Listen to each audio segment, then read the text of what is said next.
All right, greetings, everyone. We are live again. Dynasty Amir, Search for a Guru. Thank you all so much for joining us. Before we get started, as we always do, make sure you hit that like button. Again, please hit that like button. Also, make sure you subscribe to the platform if you're not already subscribed. Also, make sure you go to oneafricaproperties.com, oneafricaproperties.com, your central source for real estate on the African continent, everyone. What else do we have here? Tour still rolling to Nigeria next month, leaving August 9th. Tour ends August 16th for the Oshun Festival. So, if you still want to roll, let me know. Let me know if you still want to roll. Let's see here. Anything else? We're approaching 100K subscribers. Again, we are approaching 100K subscribers. So once we hit that 100K, have a special giveaway for a lucky subscriber when we get to 100K. Without further ado, Brother Kweku, you there? Oh, the brother froze up on us. Kweku, can you hear me? Kweku, you're mute. You're mute. You gotta unmute yourself. Oh, let me see if I can unmute you. Oh, oops. Hold on.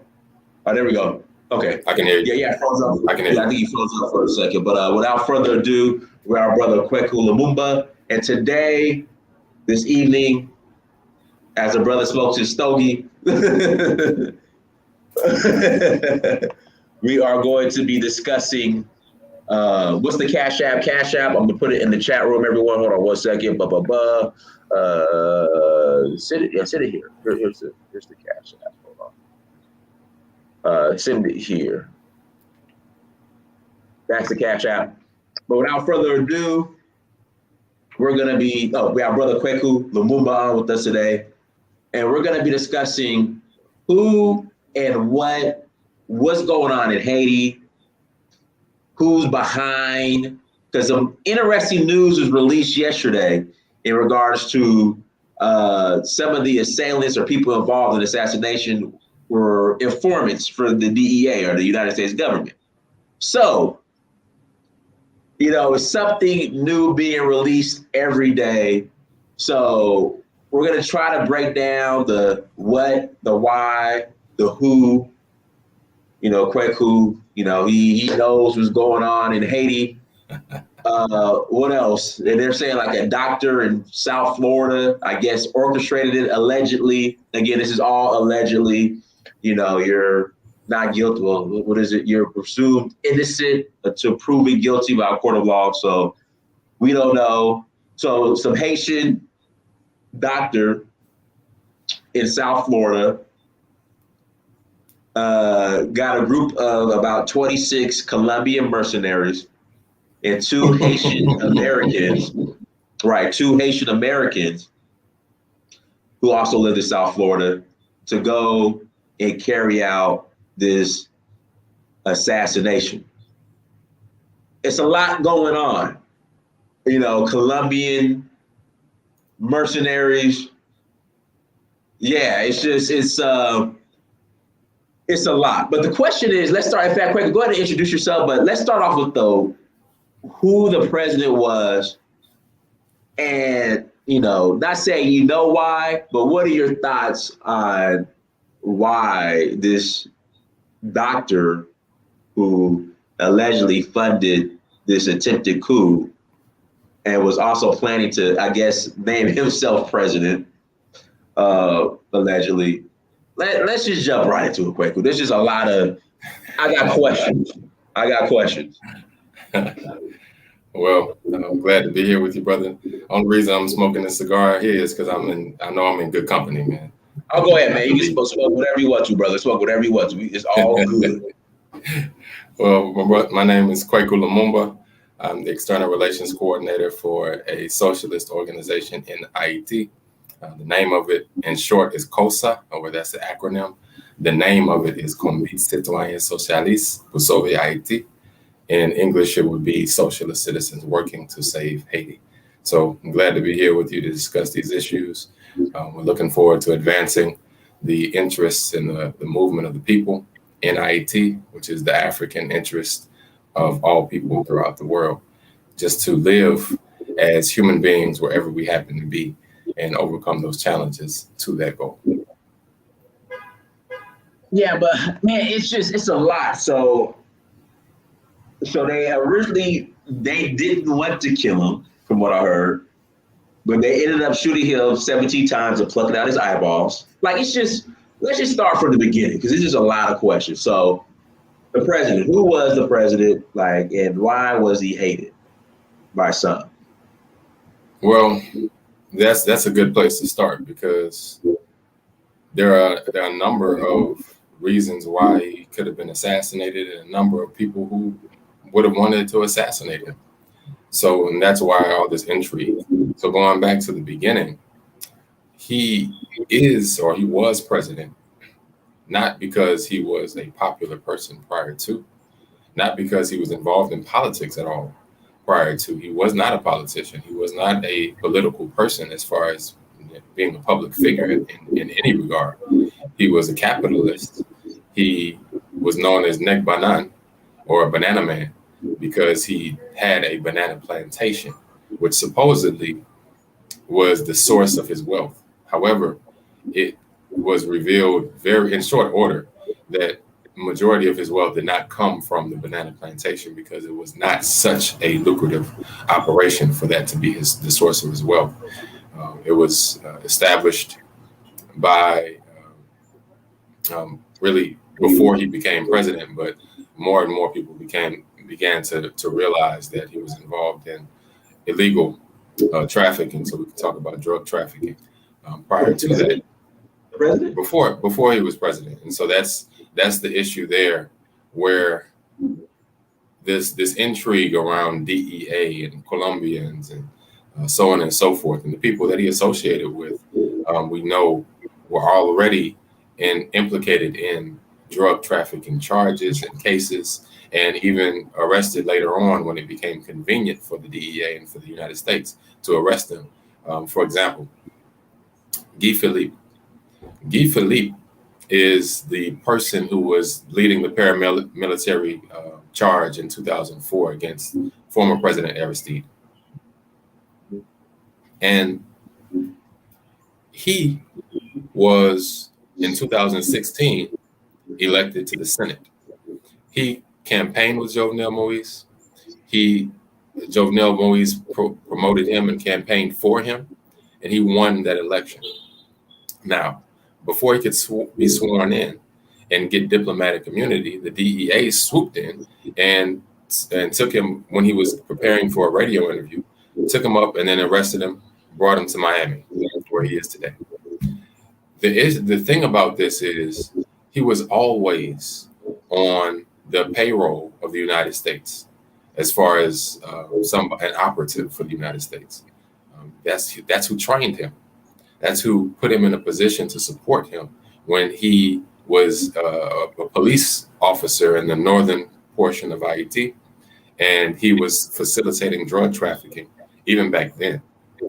So the DEA, the United States of America, always had a string to pull on Guy Philippe, even from the early days of the 2000s. So this is somebody that they pulled the string on. Jovenel Moise is the same sort of character. This is the kind of people that they use to do their bidding in IET and other places similar to it, where then they can use them, put them in position, and when it is time to pull their string or decapitate them with their own strings, then that's what happens. And so we're starting to see some of this intrigue around why it is the assassins could go to his door and say this is a DEA operation, and they would be received in such a way, because that's how you receive good friends. You don't provide resistance. You just let them in the door. Okay, so do you think, again, this is all alleged, do you think it was an inside job? That was my next question. How were they able just to calmly kind of pull up, walk in, seems like, and do what they had to do? Like, because I'm sure there were I'm sure the president had security. Did have security. Right. So what happened to security? Do you know? Nothing happened to security, which is why it's an inside job. That's not to say that there aren't international players, but if it's simply a coup where you have opposition coming in to overthrow a sitting president, then you're going to have some resistance from his security, from the guards, somebody. There was no battle between the assassins and his security which was present and disarmed themselves. And so that makes it clear to you and to anybody watching that there was some inside intrigue into how it is that they were able to access Jovenel, somebody who had been well protected in the face of riots, in the face of protests, in the face of armed opposition in the streets at times. He'd been well protected. And so he did have an armed guard that kept him safe for the past 4 years or so in the face of opposition. So for this to happen in his house, not walking down the street, not giving a speech at some public arena, in his house in the middle of the night, then you know there was something inside going on to facilitate this. All right, so let's get to, so there's so many like moving parts in regards to who was behind it. So allegedly, doctor from South Florida contracted, I don't know, some company in South Florida who hires mercenaries. I guess they got them 26 Colombians, 2 Haitians to translate, and then they were able to do what they do. Are you buying that story? I mean, that's like that would be a lot of money, I would think, to carry something out like this. Like, are you buying that story? So before I comment on that story, I do want to comment on why this is not a surprise. Okay. Regardless of what the story is. Okay. I want to mention the over 150 Haitian citizens who were assassinated by the state just in June. Mention the 12-year-old boy, somebody as young as 12, who spoke up against the Jovenel regime, who was assassinated in Haiti.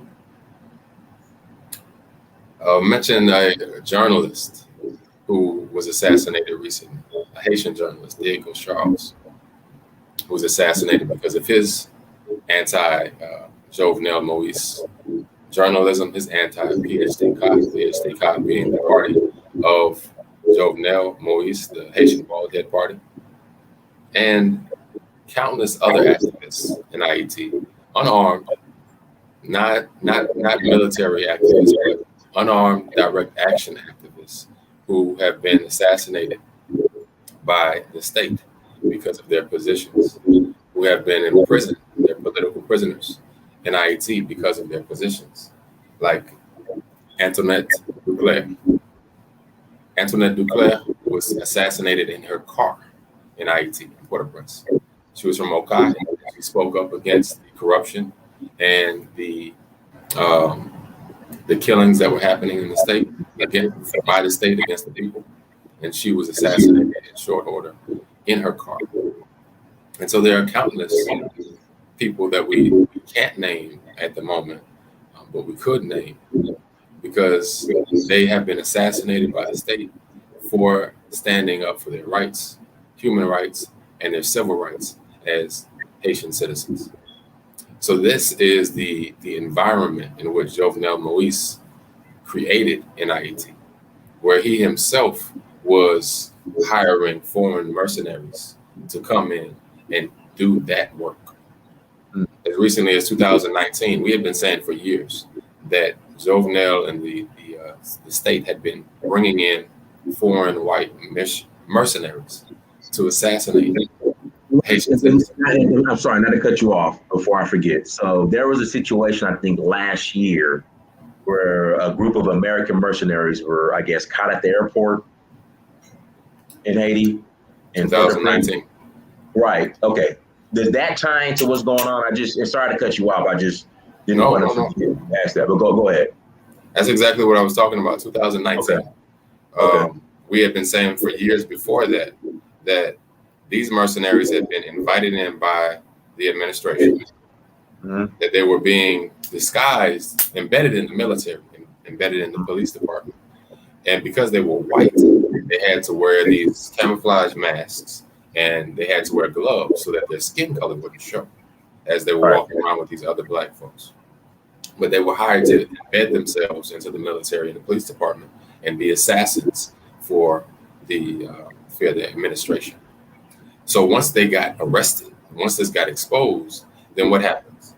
Well, there's a trial date put for them in IET, but the United States Embassy swoops in, takes them, and then flies them on flight, American Airlines Flight 971 to Miami, where they are released immediately. They were never tried in IET for their crimes, and they were never tried anywhere for their crimes. They were just released by the United States. And so this is the kind of environment that we're talking about under Jovenel Moise and IET, leading up to his assassination by potentially foreign mercenaries. So there were already foreign mercenaries in the country. He was in the habit of hiring them, and other rich or other wealthy Haitian elites were in the habit of hiring and arming foreign mercenaries as well. Okay, guys, hit that like button again. Please hit the like button. All right, so president's been assassinated. The alleged have been detained. In fact, how did they catch the people that they caught? Like, did they not have an escape plan? Like, how were they caught like so fast? And I guess, well, there's a shootout with some of them. Like, in fact, let me back up. How did that night play out? So they go in, they assassinate the president. Did they just walk out and leave, or were they met with resistance from Haitian military or police force? They weren't met with resistance. They went in and they announced that they were DEA. Right. And supposedly that was what was used to disarm the guard. Mm-hmm. But anybody knows that if you have some, especially in the middle of the night, somebody comes in and says they're anybody, especially a foreign agency coming in to talk to the head of state, then the security team would then investigate to see that you are who you say you are. So once they would have been exposed, not as DEA, there would have been a shootout if the security team was actually vetting who it was. But once they got in, then supposedly then that's what allowed them to do what they did, which was not a swift shoot to kill and get out. They spent time there. They tortured Jovenel. They broke all of his long bones. His arms were broken. Yeah, his arms were broken. His legs were broken. His skull was smashed in. It was cracked. And then you mentioned before the situation with gouging out his eye. And so this is something that you do when you have some personal vendetta with someone. You don't do all of that damage to a body after the fact. These are things that you spend time, you're having a conversation. It's like, look, we know who you are. We know what you're about. And this is why we're doing this to you. And we're going to let you know that we're not to be messed with. And then they killed him. Then they shot him. And they didn't kill his wife. They could have killed his wife. They just injured her. They sent a message to say, you know what, you and your family. So your target is the president, Jovenel Moise, but to deliver a message to his partner who had profited and benefited from his crimes, to deliver that message as well. And so this is something that we recognize as a pattern of internal operation and a personal vendetta, delivering a message to Jovenel's family and everybody around him that may seek to get rich. But my question is, after the assassination, like, what happened? So after they shot him, they murdered him, did they just walk out, or were they met with resistance when they left? Like, what happened? No resistance. No resistance. They were able to leave, and they weren't, these people that are supposed to have been the ones behind it, they weren't caught until later. You mentioned the shootout that happened once they did arrest these people. That's when the shootout happened. But it didn't happen when they left. There was no resistance, even though he had over 20 police officers supposed to be assigned to his guard. There was no resistance. There was you let them in, and then you let them walk right out. Somebody's saying that the president was apparently dead before the Colombians arrived. So let's get to that. So the Colombians who have been arrested said they claimed that they were hired to protect Jovenel, which is not a surprising claim because, like I said before, he's been in the pattern, in the habit of hiring foreign mercenaries to do his work and even to protect him against opposition. So that's not so surprising. What they're saying is that there was a contingent that was embedded in this operation that did the job. They were then called to the scene to provide protection, and they said that they found his body there, and then they were framed basically to be the ones. So whether it was a contingent of Colombians that were hired to be a part of this guard that did the work is what they're saying, and then they were the ones who showed up after, and I was like, everybody's saying, oh, Colombians did it, and so they know where they live, they know where these Colombians live, because these weren't secret Colombians, these were Colombians that they could find, they knew where their houses were. So this is not these Colombians who have been arrested were not some secret from everybody in the country. They went to their houses to arrest them. They knew they were there. They knew about this group of Colombians. So it's not like they went in under the cover of night, did this, and then went to try to hide out in the countryside. They went back home. Think about that. If you assassinate a head of state, why would you go back home? Right. Afterward. Right. Yeah, because they were so easily apprehended, except for I guess there was a shootout allegedly with.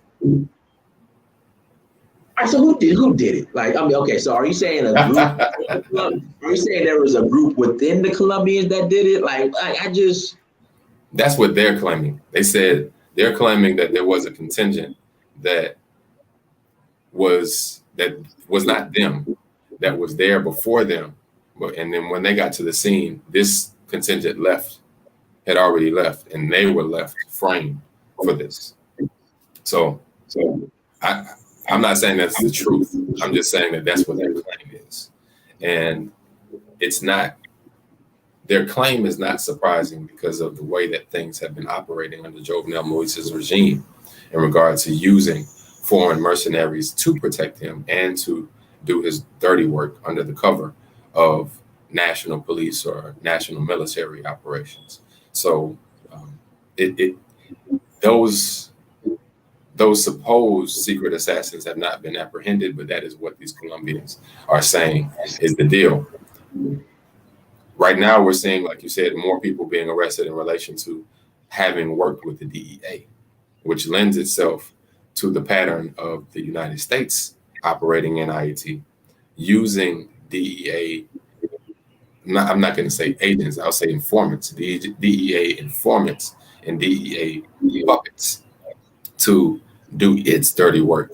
And now these people are expendable and they're being arrested because they may have been involved in it as well. And so we can't help but to look at the drug trafficking situation in which all of these players are implicated in, and to think that there is some deeper aspect to this, which once again could still tie back to some cartel operation. I'm not saying that's what the case is, but knowing that Jovenel was involved in drug trafficking between allegedly. Well, they can take me to court. I don't care.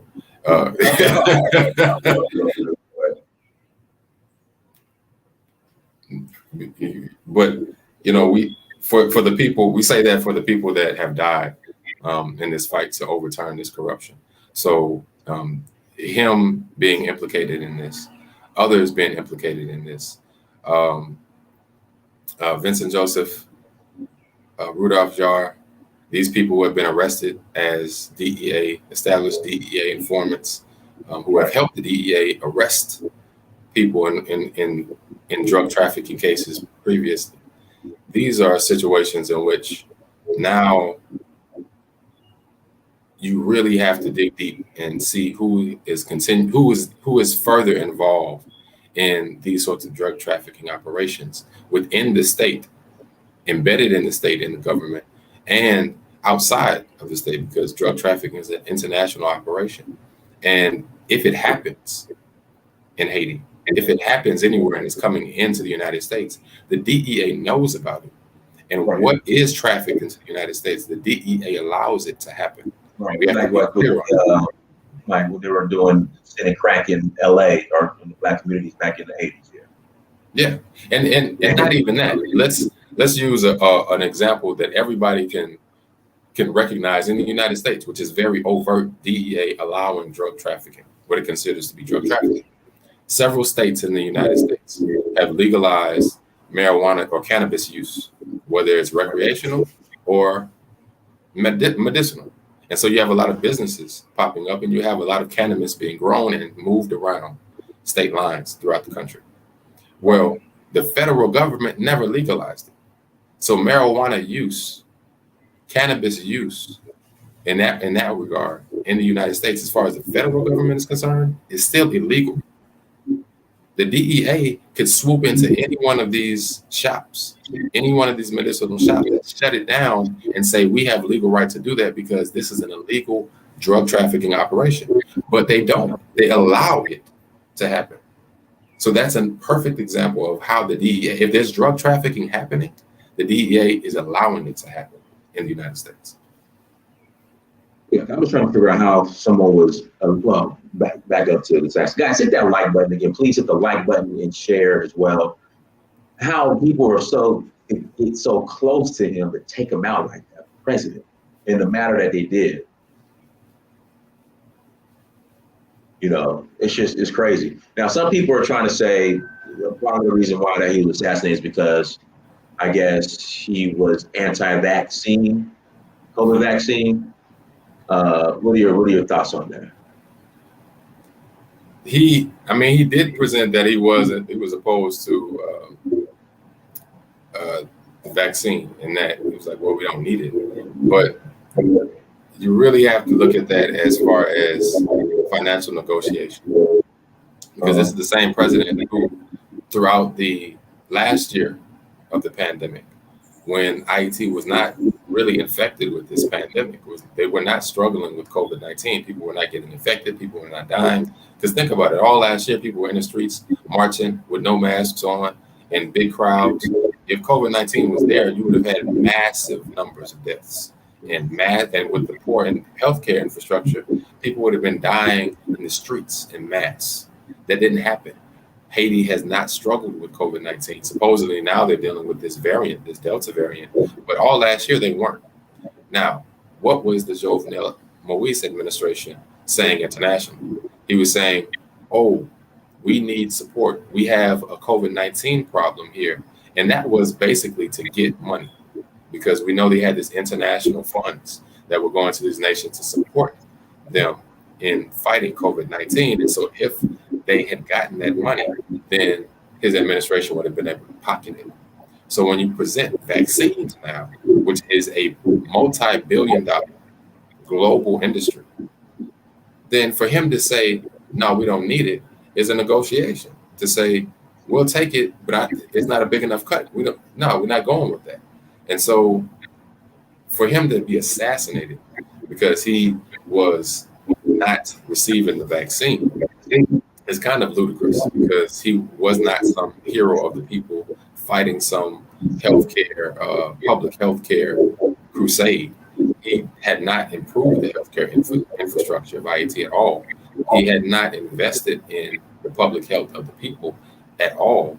And so for him to be presented as this public healthcare hero who is a martyr for the cause against Big Pharma, is ridiculous.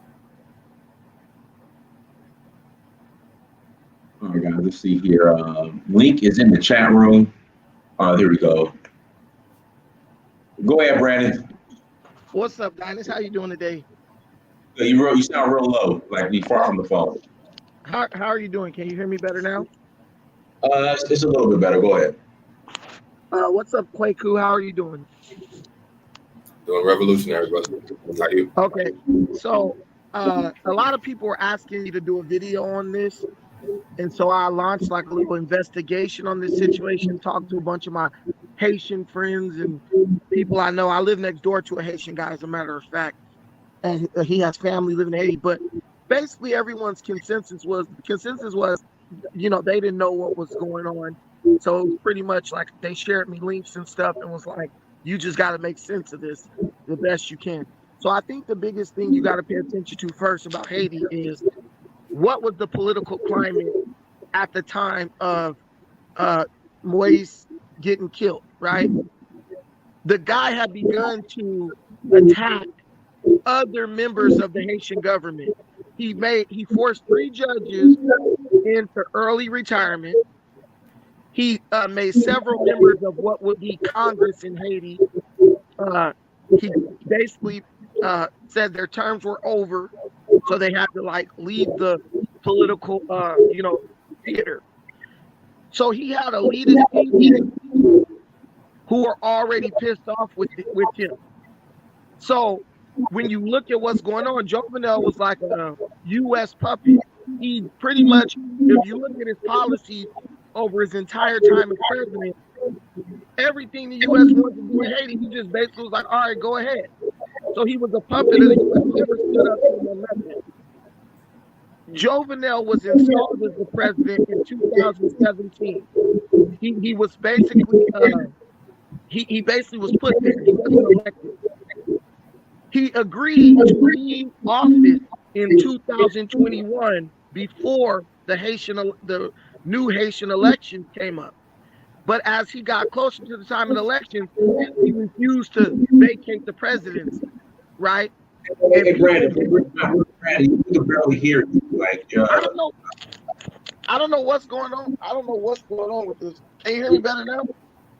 it's better. It's just you must be talking on your Obama phone. Right. Can you hear me better now? Go ahead. Just go ahead. Go ahead. Okay. So if you can hear me, so basically he had agreed to vacate the office of presidency in 2021. As it got time to get closer to the new election, he started saying, yo, no, a president's term is 5 years, and he refused to leave the office. He was saying his term was up in 2022. Now, the people who were like in the government, they didn't want him to be like the sitting president while basically running for election as president in the country, because they felt like he'd have an unfair advantage. Also, I believe he agreed that he wouldn't run for president after his interim presidency was over, kind of like the guy in Gambia, right? So when Jovenel refused to step down as president, then he started putting pressure on those judges to retire early and those other members of the House to vacate their position because their terms were up. It's pretty obvious what happened. This is my theory. I'm like on my Sherlock Holmes thing, but I would bet my last dollar that this is what happened. Those people in the government and those judges especially had a lot of pull with the United States because they've been puppets to the U.S. longer than him. So they went to the U.S. and said, hey, can you get rid of this dude? Because we want to be able to have another election and put somebody else in. The United States, they don't have a dog in the fight because no matter who's elected, they're going to be a puppet for the United States. So the United States was like, well, we'll get rid of them. You know what I'm saying? That's no problem. And they probably gave the United States some incentive to help them. So the United States was like, who do we got in Haiti right now? We got the DEA over there. Send the DEA in, watch this dude real quick. We'll then, that's how, like said, that's how they got in uninterrupted. That was the real DEA. I don't care what nobody's saying. Being the DEA in a government going into basically what's the White House in Haiti. They got to know who you are. They're familiar with the different agencies that are operating in their country, and they just let those dudes in. They killed the guy, then they left, and the guys who they arrested are just fall guys. They're not even in the news, there was no connection. They have not made a connection between those men who were arrested and the assassination of the president. So what I deduced was those guys were probably just drug dealers who the DEA was already investigating. And when the DEA went in and killed them, they just used those drug dealers as the fall guys. If you look at the way they were apprehended, what mercenary is going to go in knowing he's most likely going to get executed for this crap? The guys just walked probably to the truck and hop on in. They wearing regular drug dealer clothes, t-shirt with jeans. What mercenary is going to stay in the country after they commit a killing? What person who's a trained mercenary is going to just go into custody without a fight or whatever, to the point where it's like the people of Haiti apprehended them? That stuff doesn't add up. The DEA killed this guy on behalf of the other elitists within that government, and now they just use drug dealers as a fall guy, and everybody's believing these ridiculous stories. Oh, they were mercenaries, and this guy flew in. Who flies on a plane with people who they hired to kill the freaking president? You gotta be pretty damn dumb to make that like that. But that's my theory, which I think is correct in the political climate. All right, Brandon, appreciate you coming on, brother. What do you want to respond to that, Kweku? Sure. The climate, I think, is important. I mean, I'm glad that he touched on that. Jovenel Moise, the climate this year was Jovenel Moise's mandate ended on the 7th of February, 2021. If it didn't, there would have been no need for him to even make a statement about having an extra year. And there would have been no need for the U.S. State Department to come out and support and say, well, he's got one more year. Election should happen in 2022. That's exactly what happened.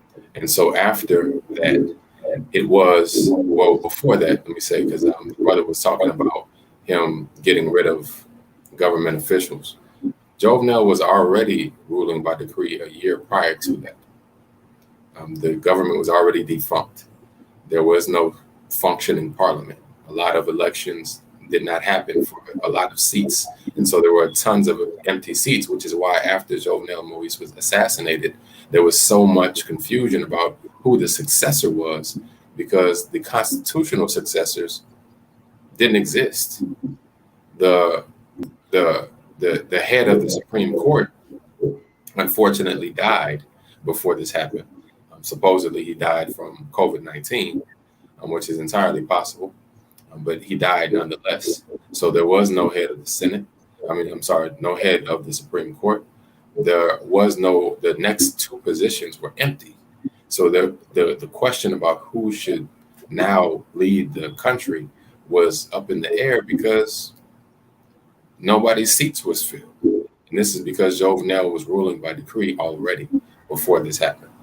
So this situation now, since February 7th, is one in which you have a Jovenel Moise advancing a constitutional referendum that was being composed or conspired by the core group, which consists of internal factions and external international factions like Canada, France, United States, so on and so forth, that come together to influence the politics of Haiti.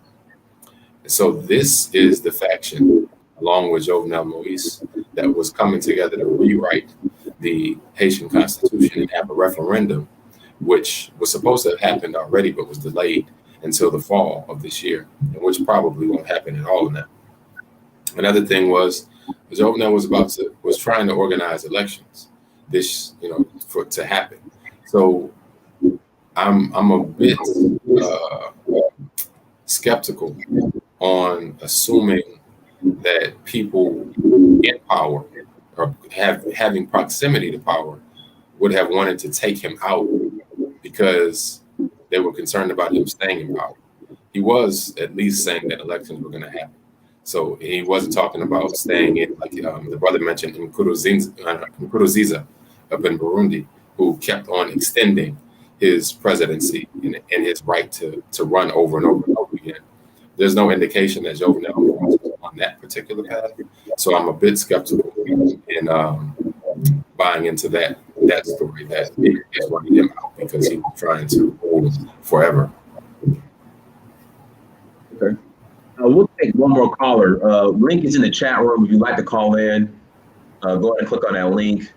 Again, link is in the chat room. If you'd like to call in, go ahead and click on the link. We'll take one more caller. But what's next? What's next for Haiti? What's next? Well, You've got three people claiming to be the head of state now. Right. Claude Joseph, who was previously the prime minister.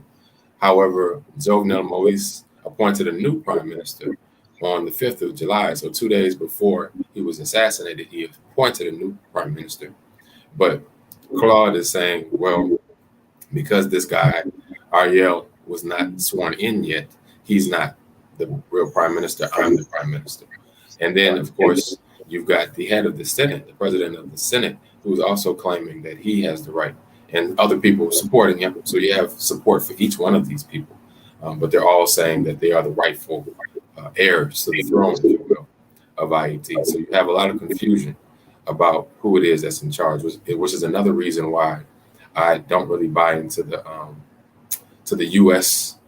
thing, because there's the idea that internal people who want to have power would remove him so that they could have power. They would have their person set up to take power. You wouldn't have multiple people saying, well, I'm the guy, I'm the guy, I'm the guy. And they're all part of the same party. It's not like they're different factions. It's like they're all part of the same corrupt group. And they're all fighting now, saying, well, I'm the person in charge, I'm the person in charge. So, you know, this level of confusion doesn't lend itself to a well-organized coup of this, we're gonna take over. What this does is assassinate somebody that you have a personal problem with, and you don't really care who it is that is in the seat of power, because you're in a position where you don't need to be elected to have this kind of power. You already have massive wealth. You already have massive access to these resources to get this done.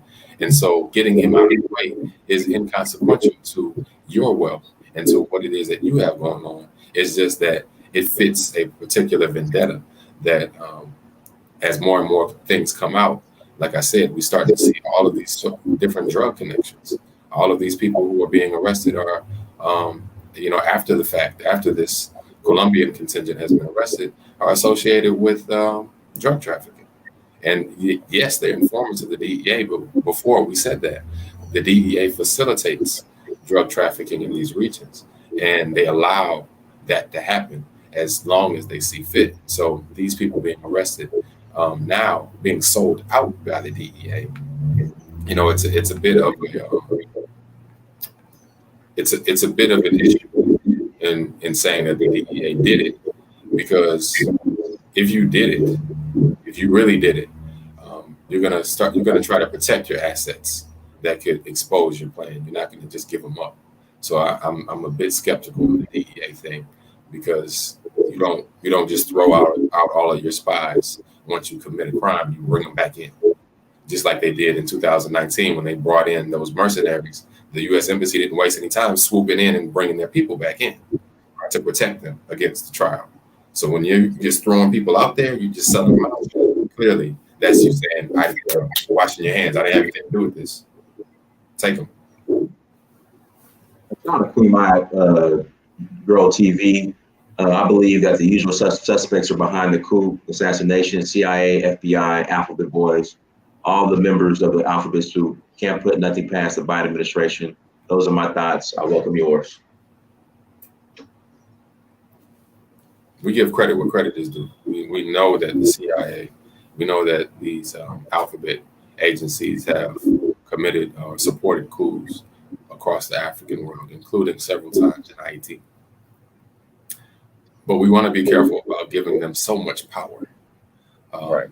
and saying that, as if, because sometimes when we look at Black politics, we disempower ourselves to the extent that we almost seem helpless to say, oh, anything that happens politically in the African world, it's the United States that's doing it, as if we can't do anything. But that's not, we have examples of doing a lot, of being self-determined for good and for bad, all over the African world, where we are able to establish ourselves politically, and we betray each other politically without the United States having to be the puppet master necessarily. So you have billionaires in Haiti. You have a mulatto class in Haiti, which has been a problem in this nation since the very beginning, that has a lot of power on their own. They're not controlled by the United States and what they do. They may work with the United States and what they do, but they're not necessarily those kinds of puppets. They have their own personal agendas. They have vast amounts of wealth. I mean, think about it. When somebody talks about Bill Gates and everything that he does nefariously across the African world, they recognize that he's an extremely wealthy and extremely resourceful person. They don't say, oh, it's the CIA. Oh, it's the United States government. They say, no, it's Bill Gates. Bill Gates has an agenda. Bill Gates has the resources to advance that agenda. You have the same kind of characters in IT that have their own agendas, and they have the wealth and the resources to advance their agendas. So they don't necessarily need to be agents of the United States government, because they didn't get their wealth from the United States government. They got their wealth from generations of classism in IT before the FBI was established, before the CIA was established, before the DEA was established. They had wealth. And so this is old money in IT that has old relationships internationally in the region and outside of the region of the Americas. And they're able to pull these things off if they see fit, and they don't have to ask for permission. We'll go ahead and close out. Anything else you'd like to share in closing? Well, we just want to recognize that there has been a popular movement in IET to advance the conditions of the people so that everybody can live as human beings, to change the material conditions there. And the assassination of Jovenel Moise does not change that. That struggle is continuing. So anybody who really cares about IET, really cares about the conditions of their brothers and sisters in IET, will look to advance that position, that there are still people suffering, struggling for human rights in IET, that this assassination does not change that cause, does not change that need for organization. And so there are organizations, I represent one of them, but there are many others that are grassroots, working in coalition to change things for the better in IET, in spite of those people who have a disproportionate amount of wealth and influence in IET and seek to keep it all for themselves. So seek out those people and those organizations that are doing that kind of work. And we welcome anybody who is willing to join us in the cause. They can go to our website at kossa.com, reach out to the External Relations Office there, and connect with brothers and sisters on the ground who are actually doing frontline work, putting their lives on the line to change things for the better in IET. Everyone, thank you so much for joining. Like, share, subscribe. Until next time, family, Dynasty Mirror Search for Guru. Peace. Peace. Thank you.